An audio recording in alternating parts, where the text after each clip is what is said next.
All right, let's get into it, man. News for the run. We got some college football to kick it off. Northern Illinois, they defeated number 5 Notre Dame and pulled off the biggest upset in school history. This is the first time NIU defeated a team that was ranked top 10 in the country. And another big upset that happened was University of Illinois. They took down Kansas, who was ranked number 19 in the country. And also, a couple of other games that were huge, Penn State and Bowling Green. Penn State pulled away, but it was a close matchup there because Penn State only won by a couple of points, 34-27. Then Bama versus South Florida was also a close game that had Bama fans scared for a minute. But Bama, they ended up scoring 28 points in the fourth quarter, and that really just wrapped up the game, sealed it tight. Then Oregon and Boise State, they played. This was also a close battle between the two. Oregon, they did pull off the victory, 37-34. And in the NFL here, the Dallas Cowboys quarterback Dak Prescott is now the highest paid player in the NFL. And right before Sunday's game against the Cleveland Browns, Dak signed a huge 4-year deal for $240 million. Now, this deal includes guarantees up to $231 million. And to make things even better, the Cowboys, they opened the season with a win over the Browns that looked extremely dominant. But let's not get too hyped. Let's not get too hyped because we see the Cowboys open the year every time this way in dominating teams. So I don't want to be the one that's hating and all of that. I'm glad Dak got his money. Definitely deserved. He's been balling out. He's been doing this thing. You got to admit it, even if you don't like the Cowboys. Just actually watch him play. Watch him go through his progressions and watch how he controls the game. Don't let that tag of being a game manager really deteriorate you from how skillful this guy is. He's a great quarterback. And he deserves this money. I don't care what nobody says. He definitely deserves it, man. Anyway, look, so we got some more stuff too because Miami Dolphins wide receiver Tyreek Hill was detained and put in handcuffs right outside of HardRock Stadium just hours before the game.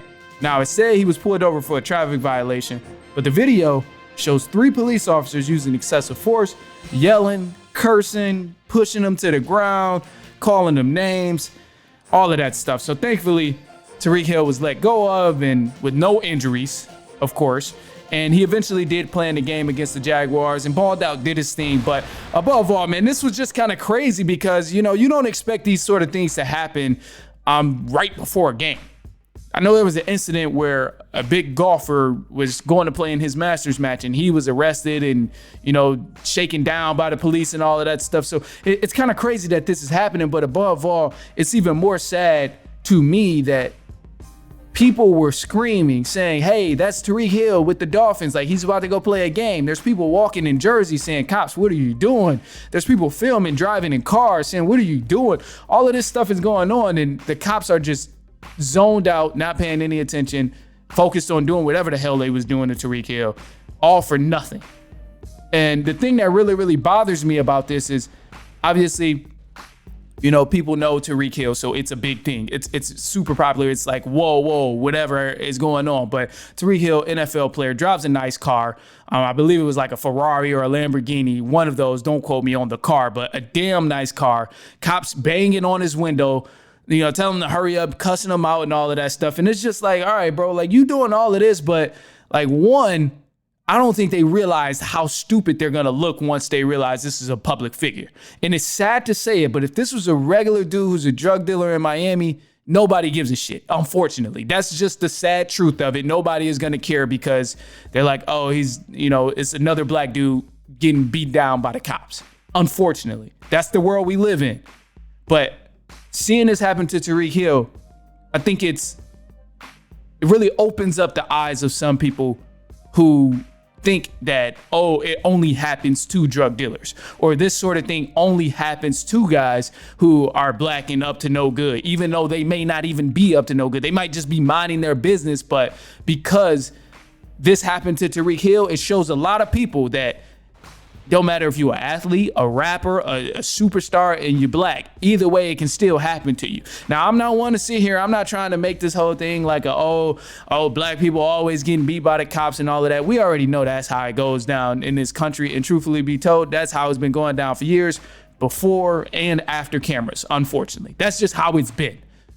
And seeing this happen to Tyreek Hill, and a lot of people being Dolphins fans, fans of Tyreek Hill, the person and the football player, it just shows them like, hey, bro, like this shit is just legitimately wrong. It's wrong.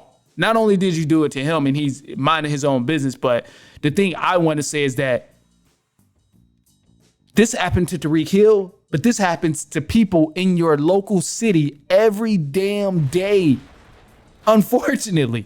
It happens to these same people every other week in certain cities, in major cities. In Miami, I'm sure this is a normal thing for guys who are just minding their business but drives a nice car with some tinted windows.